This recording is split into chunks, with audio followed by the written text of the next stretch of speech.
while you're having your... Yeah, because what happens is I say things like when I was talking to Bill and he didn't have the camera on me, he goes, God, I wish I'd recorded that, that was awesome. So Nikki's taken to recording everything every time we talk together because she goes, oh, the way you just expressed that.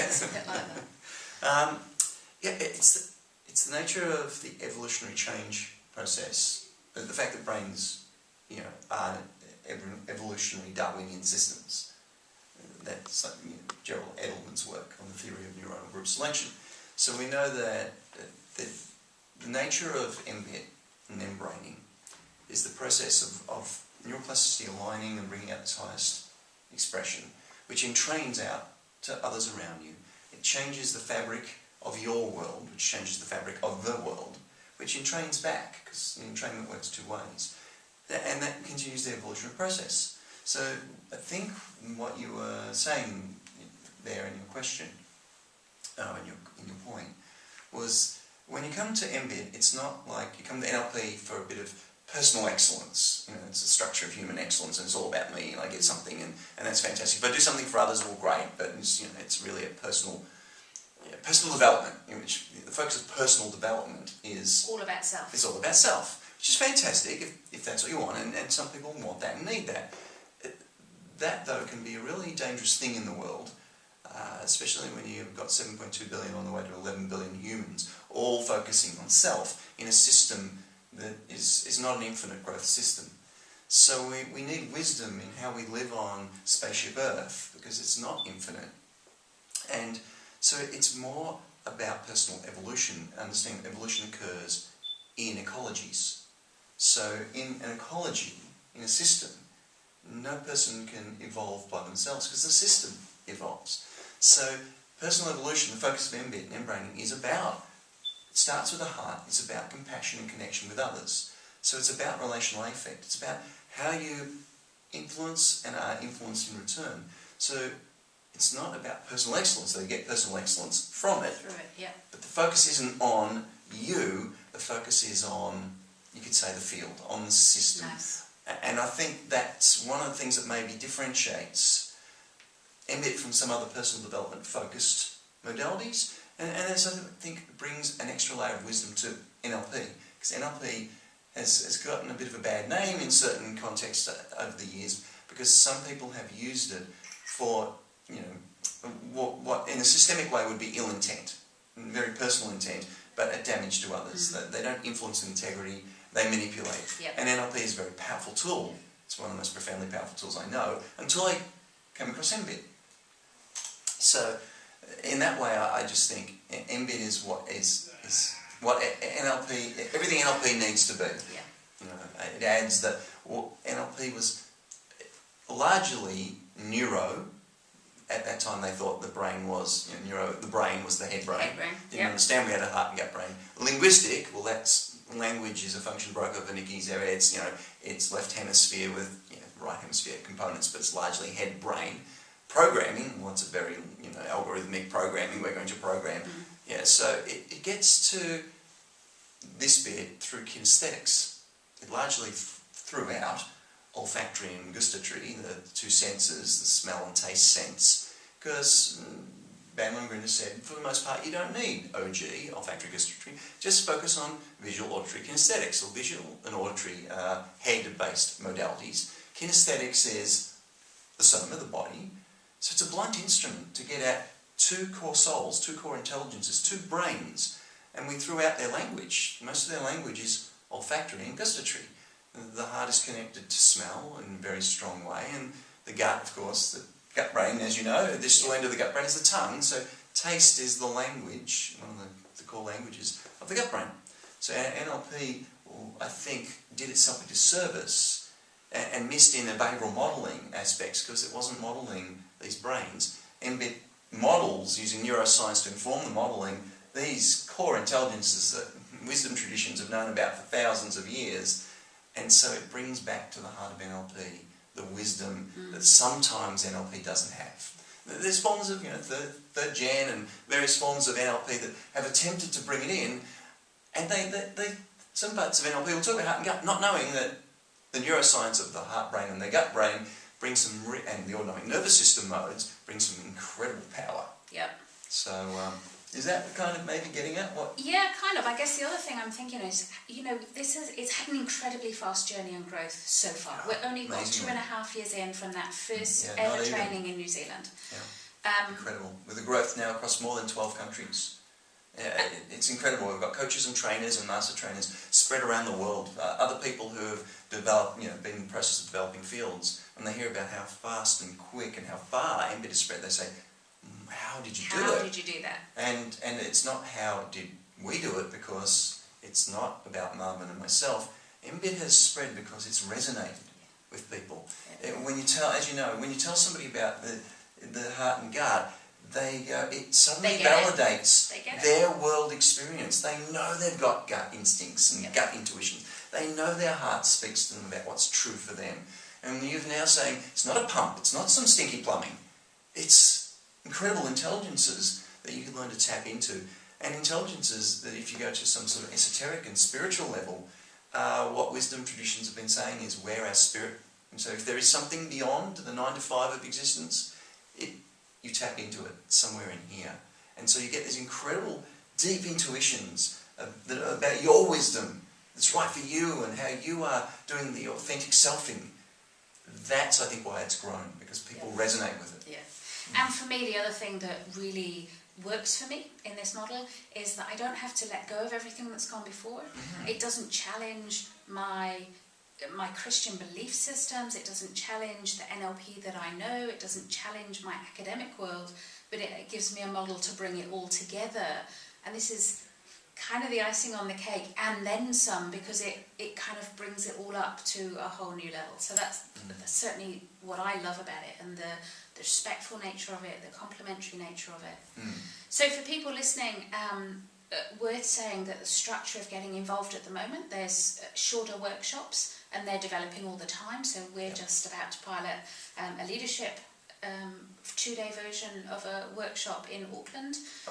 There's already Evolve. Yep, 2-day personal evolution program that gives people the one taste of what it's like to go to the highest expression of self. And then, of course, aligned with the book, you start to practice that in your daily life. You walk out with an action plan of what to do in your life to start to live, greater, deeper intuitive wisdom of who you truly can be. And of course the 4-day coach cert. Yep. Then on to the trainers training, and master trainers training. There's great and incredible opportunities to have to do stuff, everything from just getting the one taste through to being able to make a difference in people's lives, by being able to coach them, train them, etc. So, what we're trying to do is create a system that builds a wisdom community. Wisdom's only wisdom in action, and really the remit of mBIT and what Marvin and I were trying to do. We picked coaching first because coaching was a mature modality that touches the lives of so many people. It touches the lives of leaders, people who are in life coaching, business coaching, even sports coaching, healthcare. It touches so many lives, and it's that, the starfish, as Daksha was saying earlier, the story about picking up the starfish and throwing the water and say, well, help this one. We realised that if we could pick up a coach starfish, when we throw a coach starfish in the water, not just that starfish gets changed, but every single starfish that coach interacts with on a daily basis. And the people that they're interacting with, their families, their co-workers, the people they lead get touched. And so it was very much, we come in through coaching, but we go to training because trainers can then train coaches and train the personal evolution 2-day workshop. They can train the leadership and decision-making workshop, the generative teaming workshops. So it's about leverage for change to bring greater wisdom for more human spirit to emerge into the world. And I know the 4-day, the coach training, the 4-day one, yes, it's kind of got the title coaching. You don't need to be a coach. You can be using coaching in your work. You can be working with people as a manager, a leader, team player, parent, teacher, nurse, radiographer. You don't have to be a formal coach. Absolutely. Every one of us is a coach in that we're coaching our own lives and those that we love and interact with.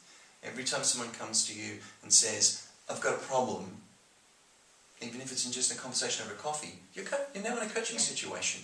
So mentor coaching, the notion that we're all able to listen with and calibrate what's happening at a head, heart, gut level for this person, which is where the human spirit truly emerges. Whereas if we're only listening from the head base, and maybe only leveraging this area through feelings, we miss incredible level of being able to tell what's going on for that person, to understand what their patterns and preferences are, and therefore the best way to influence them with integrity, and a way to guide them to greater wisdom, because you can see the ways in which they're stuck in themselves, the ways in which they're multiple braining their world to generate the problems that they're doing. It's true behavioural modelling. It gives you the skills and tools to be able to model the person you're with and help them, not with your wisdom, not to wave your magic wand and go, well, I can tell you what to do, but it literally is a way to do true content-free coaching, because you can help at a level of beingness, of ontology.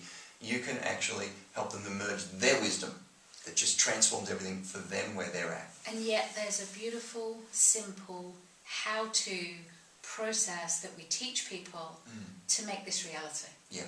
So what's our ideal? I'm just thinking, if we were to try to reach out to somebody, who's the ideal person we're trying to attract into this? What sort of person do we want into the mBraining community, mBraining family, might we even say? I've had people say to me, they've finally found where they belong, that they've got their sense of who they are and what they're on the planet to do. Yeah. Well, the ideal person for me is anyone who's breathing. Number one, and that's flippant, but to say it's... So the whole 7.2. Yeah, all 7.2 billion. But the next step beyond that is, and this is, I've had a challenge expressing this, actually, but we want people who feel some connection at the heart level, because the heart is the most important aspect for the heart leads, for all sorts of neurological reasons and wisdom reasons. The heart leads the system. So what I don't think is ideal for the mBIT family, the mBIT community, is sociopaths and psychopaths, people who are actually genetically and neurologically disconnected from the heart and gut. I truly don't want anyone taking this technology and using it to attempt to manipulate people. The good thing about the design of mBIT is that it's pretty hard to manipulate somebody if the tool you're using is about them emerging their wisdom. Sure. Because their deep intuitions, which is what mBIT taps you into, will say, warning, Will Robinson, this person's trying to manipulate me. So built within mBIT, and the way Marvin and I designed it, was that, but literally when I say we designed it, it was based on a set of understandings that cohered out of the behavioural modelling and the neuroscience, meant that it was obvious that when you packaged it this way, you produced a system that fitted with the way true human wisdom worked. So if you've got a system that is literally, an emergence of the nature of wisdom, then when you operate it, you can't manipulate with it. Yeah. Because inherent in it is that you ensure that ecology is built in at the deepest level.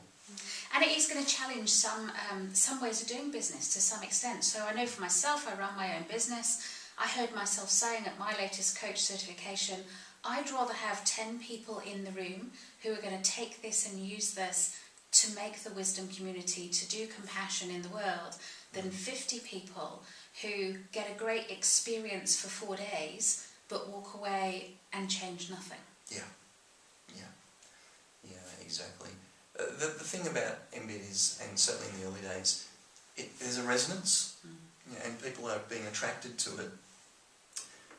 So people read mBraining, and they're immediately attracted if it speaks to them at a head, heart, gut level. Yeah, and it spoke to me, and I want to honour you for all that you've done in that, for allowing me to be part of it, for allowing me to step up as a master trainer. I feel hugely privileged to be part of that group, and just everything you've done.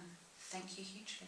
Well, I have to say thank you, because, and thank you for that beautiful thanks, and it's people like yourself who have stepped up, that make the community, that have allowed it to have this incredible growth that it has. If it wasn't for the fact that you had the courage, it resonated, but you had the courage to step into that, then it'd just be Marvin and I wandering around the world running a few small trainings. but the resonance and the spread and it comes from the passion of people like yourself who really got what we were saying. Your vision. The vision of, and that's true leadership. I'd like to say actually, not my vision, but the vision that is mBIT, and it's that vision that came out of mBIT. So I just feel like I tuned into to Radio mBIT. It's truly the way it feels, because I asked myself, it's part of the process. You know, it was one night at 2 a.m, Marvin and I were away in the Australian bush working on the development of this, and as we used the model to create the model, and as I asked myself the question, what was the most compassionate, creative and courageous thing I could do? It was to live out that vision. It could not be me if I didn't. Sure. So I don't really feel that it's my vision, it's a vision we all share that I just happen to somehow or other emerge out of mBIT. But once it was in my neurology, how could you not? How could you turn up the next day and not live the most compassionate, creative and courageous you once you'd seen that experience, once you'd felt that experience, once you'd swallowed and digested that experience? And that's what evolved. That's why I wanted to create Evolve. That's why, I spoke to Marvin about my idea for Evolve, which it came to me when I was walking through the Via Caves of Italy, these incredible cave roads the Etruscans built 2,500, 2,800 years ago. And I was trying to work out if I had to express what mBIT's all about, because I was going to a conference, and it was a heart math conference, it was a heart intelligence conference, and I was like, well, I have to explain the difference between the heart-based stuff and mBIT, which incorporates, because we, as you know, we're affiliative with all of the different areas, the people who are working on the gut intelligence, the gut brain, the heart brain, and the people who work in this field all love mBraining, and they've given us wonderful testimonials saying our work is profound.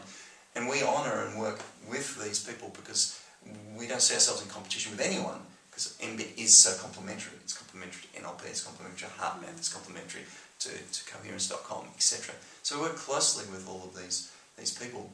And going to one of their conferences, I'm going to say, so how do I explain the difference? And what I recognised was about that personal evolution of the nature of the neural networks being evolutionary systems, and that vision for us all working together in community to change.